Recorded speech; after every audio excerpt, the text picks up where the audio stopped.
What's up, guys? This is Dan from the Logic Academy. Today we're going to learn how to do basic mixing fundamentals inside Ableton Live using Ableton devices. And I'm going to walk you through step by step on how we would create a good signal chain to mix every instrument inside a track that you might be working on in the future. And we teach mixing fundamentals as part of the Ableton Music Producer program here at the Logic Academy inside the Logic Recording Studios in Indianapolis, Indiana. So let's go ahead and get started. I have a track here with a friend I produced with down in Denver, Colorado. Her name is Sky. And we're going to basically mix this lead guitar that we have here. And what I'm going to show you is just kind of a good workflow from start to finish for each instrument as to what a good signal chain is and how you would mix each instrument individually and all together.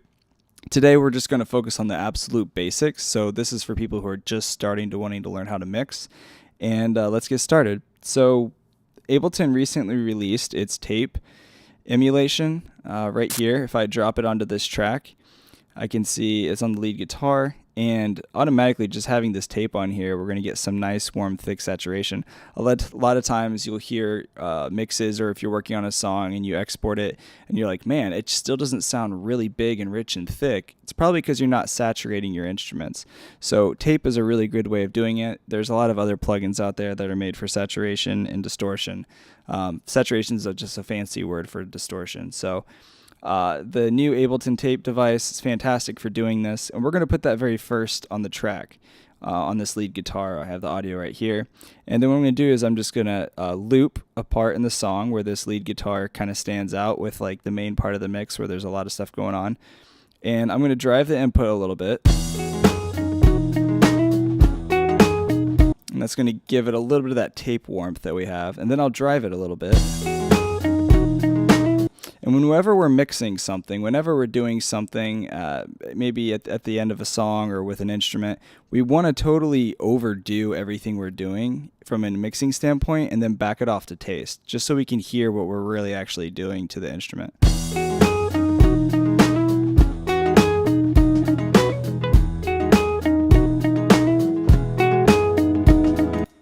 And then I noticed that I got some compression here that I can do, and we'll talk a little bit more about compression in a second, so I'm not going to use that right now.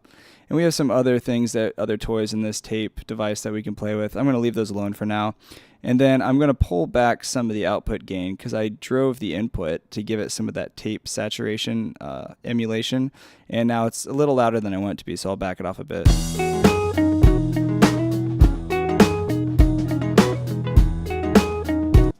Alright, so saturation, that's the first thing we're doing on this instrument. The next thing we typically would do is what I would call reductive EQ. So I'm going to drop an EQ 8 on here, and then you can open this little window so you can see a little more as the frequencies are bouncing around of what you're doing. And what I'm going to do with reductive EQ is basically, it's just a fancy way of saying I'm going to cut frequencies that I don't want. And the way I'm going to do that is I'm going to boost a certain frequency, and I'm going to do what's called the sweeping technique. So here at the Logic Academy we teach a lot of different fundamentals. This is all the very basics of everything. I'm not going to go very deep into each mixing part, but I just want to get you started as far as getting your feet wet and mixing things and setting up a proper way to mix each instrument. So what I'm going to do is I'm going to tighten up the Q here, and then I'm going to sweep back and forth and listen to anything that might be piercing that maybe I don't want.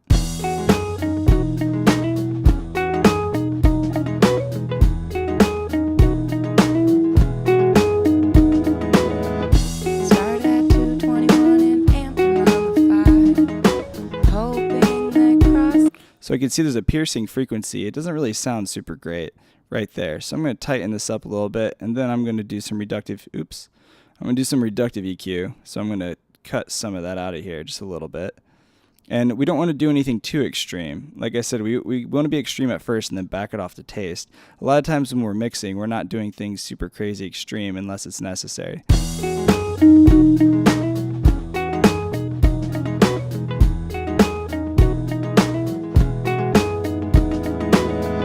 And another thing in a reductive EQ is we have to remember when you have a kick and a bass and a lot of other frequencies that build up in the low energy of a mix, what happens is a lot of sub energy will actually cause our mixes to sound really cluttered and gross in the mid and the high range.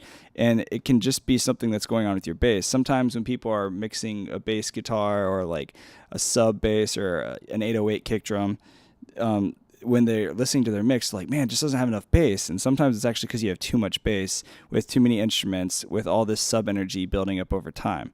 So what I'm going to do is I'm going to cut some of this out with a low shelf. Or even maybe I'll use a high pass.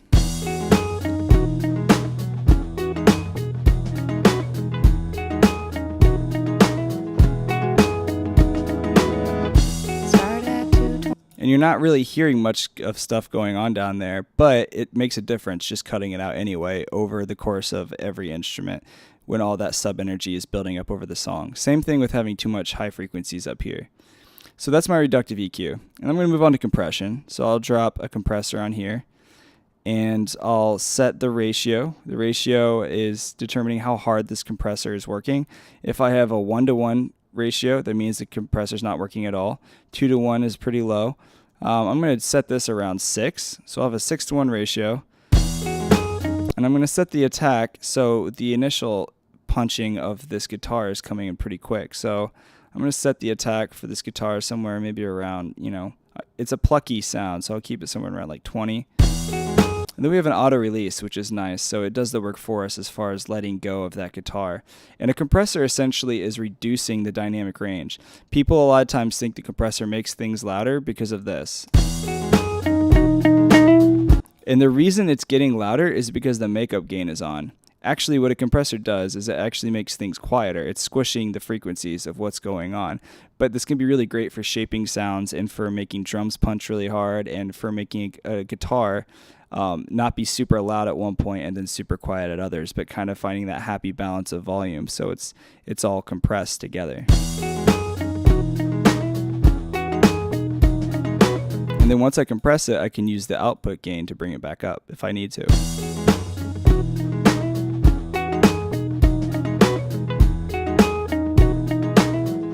So that's our compressor. Now we have our additive EQ. And once again, as I'm doing this, I'm basically just showing you a basic signal chain of getting started with mixing. There's nothing wrong with doing additive EQ, cutting frequencies and boosting frequencies before you go to compression. But typically this is a good practice for those of you getting started with mixing. So we've got our saturation here with the tape. We've got our reductive EQ. We've got our compressor. We've got an EQ8. And now I'm going to boost frequencies that might sound nice.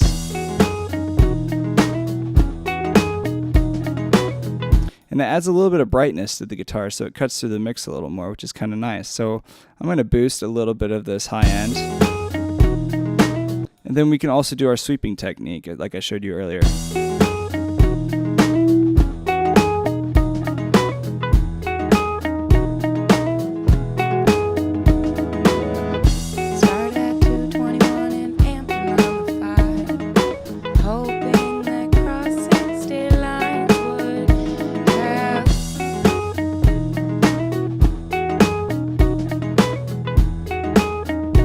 And then I'll turn down the guitar a little bit.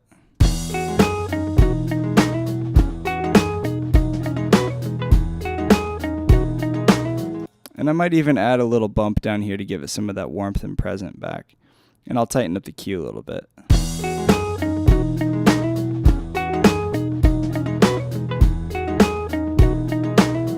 And then what we want to do is every time we do something, we want to bypass it, really. We want to make sure that our ears aren't playing tricks on us. So after I do every move, which I normally would do all the way up to this point, but I haven't to save time, is I would turn something on or off after I do it.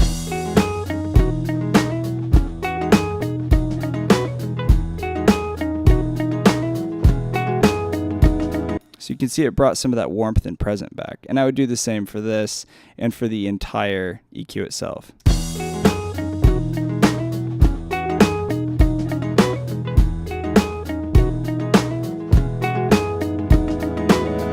So you can see it definitely makes a difference. It adds more presence back to that guitar. So once again, we got saturation, reductive EQ, compression, additive EQ. And then what we can do is we can add effects like a chorus or a delay or something fun to give it some of that width and presence. So I'm going to just choose a delay in here. I'm going to go to the simple delay because it's pretty simple. And I'll just choose to link some different time in here. We've got our feedback. I'm not going to go super deep into delay, but I'm going to add a little bit of presence with some delay and make it sound a little wider.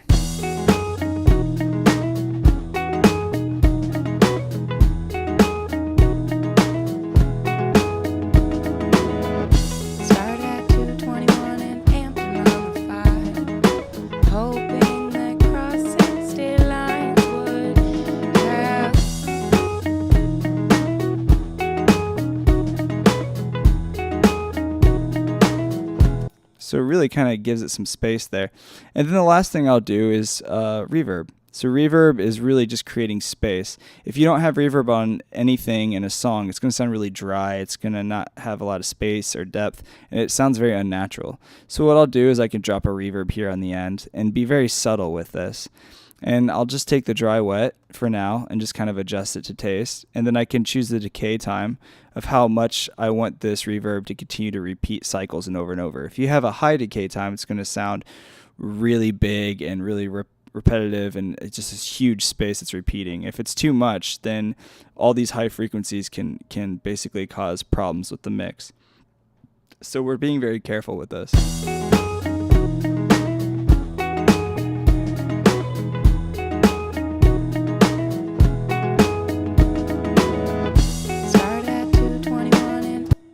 And there you go. This is kind of a good basic way of getting started.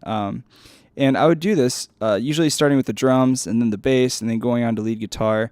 Everything gets kind of its own treatment, but a really good thing to take away as far as creating a signal chain and working on each individual instrument after you finish a song is just kind of having your saturation, your reductive EQ, compressor, additive EQ, maybe a delay, and then maybe some reverb.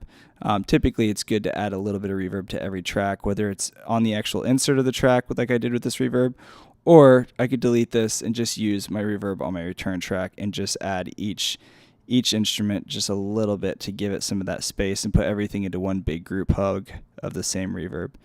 Well, that's it for today, guys. Hope you learned a couple things. This is just the basic 101 of mixing fundamentals, getting you started to try to make your mix sound decent and good. I'm Dan with the Lodge Academy. Check out some of the other video tutorials and check us out on the lodgestudios.com/academy. I'll see you guys soon.